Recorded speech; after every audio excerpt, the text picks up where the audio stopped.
انس کیوٹس Islamic channel پر اسلامی واقعات سننے کے لیے ہمارے چینل کو سبسکرائب کریں۔ بسم اللہ الرحمن الرحیم۔ معزز سامعین، السلام علیکم۔ امید کرتا ہوں آپ سب خیریت سے ہوں گے۔ اللہ پاک آپ کو اور آپ کے پیاروں کو سلامت رکھے۔ میرا نام انس ہے اور میں آج آپ کو اسلامی واقعات میں سے حضرت لوط علیہ السلام اور ان کی بے شرم قوم کا واقعہ سنانے جا رہا ہوں۔ اگر آپ ہمارے چینل پر نئے ہیں تو سبسکرائب کرنا نہ بھولے گا۔ تو چلیے شروع کرتے ہیں۔ حضرت ابراہیم علیہ السلام کے زمانے میں ہی ایک دوسری بستی میں اللہ تعالیٰ نے حضرت لوط علیہ السلام کو اپنا پیغمبر بنا کر بھیجا۔ حضرت لوط علیہ السلام کی قوم کے لوگ بڑی بے شرمی کے کام کیا کرتے تھے، چوری ڈاکہ زنی وغیرہ۔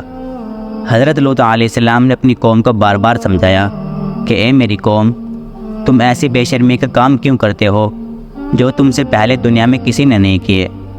تم عورتوں کو چھوڑ کر لڑکوں سے باتیں کرتے ہو اور ان سے بے شرمی سے پیش آتے ہو۔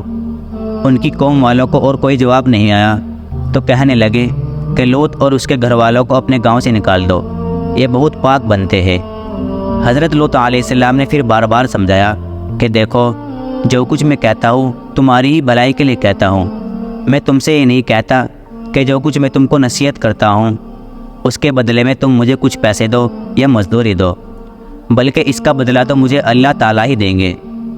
حضرت لوط علیہ السلام کی نصیحت کا ان پر کوئی اثر نہ ہوا اور کہنے لگے کہ جس عذاب سے تو ہم کو ڈراتا ہے، اگر تو سچا ہے تو ایک دن اس عذاب کو ہم پر لے آ۔ پھر کیا ہوا؟ آخر خدا کا غضب جوش میں آ گیا۔ اللہ تعالیٰ نے فرشتوں کو خوبصورت لڑکوں کی شکل میں حضرت لوط علیہ السلام کے مکان پر بھیج دیا۔ حضرت لوط علیہ السلام نے جب لڑکوں کو دیکھا تو بہت غمگین ہوئے کہ یہ لڑکے میرے پاس مہمان آئے ہیں اور میری قوم کے لوگ ان کو پریشان کریں گے۔ کہنے لگے کہ آج کا دن میری مشکل کا دن ہے۔ حضرت لوط علیہ السلام کی قوم کے لوگوں نے جب خوبصورت لڑکوں کو دیکھا تو ان کے گھر پر دوڑتے ہوئے آئے، کیونکہ یہ لوگ بہت پہلے سے ہی برے کام کرتے تھے۔ حضرت لوط علیہ السلام نے ان سے کہا کہ اے میری قوم، خدا سے ڈرو اور میرے مہمانوں کے بارے میں میری عزت خراب نہ کرو۔ تم میری لڑکیوں سے شادی کر لو، کیا تم میں کوئی بھی بھلا ماس نہیں ہے؟ وہ بولے کہ تم کو معلوم ہے کہ تمہاری بیٹیوں کی ہمیں کوئی ضرورت نہیں، جو کچھ ہم چاہتے ہیں وہ تم کو معلوم ہے۔ حضرت لوط علیہ السلام نے کہا کہ کاش مجھ میں تمہارے مقابلے کی طاقت ہوتی یا میں کسی مضبوط قلعے میں ہوتا۔ فرشتے جو خوبصورت لڑکوں کی شکل میں آئے تھے، انہوں نے حضرت لوط علیہ السلام کو اتنا غمگین دیکھا تو کہا، اے لوط، ہم تمہاری رب کی طرف سے بھیجے ہوئے فرشتے ہیں، یہ لوگ آپ تک ہرگز نہیں پہنچ سکتے۔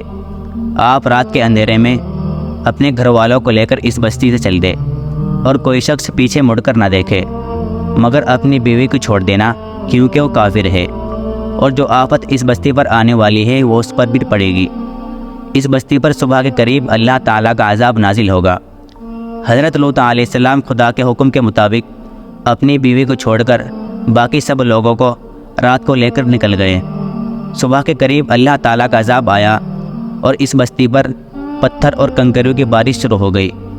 پھر اس بستی کو اٹھا کر الٹا پٹخ دیا گیا اور اسے نیچے اوپر کر دیا گیا۔ وہ بستی جس کے لوگ بڑی بے شرمی کی باتیں کرتے تھے اور حضرت لوط علیہ السلام کے منع کرنے سے نہیں مانتے تھے، سب فنا ہو گئے۔ یہ تو تھی ان کی دنیا میں خرابی، اور دوزخ کا عذاب اللہ تعالیٰ کے ہاں جا کر ملے گا۔ خدا تعالیٰ ہم سب کو ایسی بے شرمی کی باتوں سے محفوظ رکھے جس کی وجہ سے اس قدر سخت عذاب آیا کہ زمین کو بلند کر کے الٹا پلٹ دیا گیا۔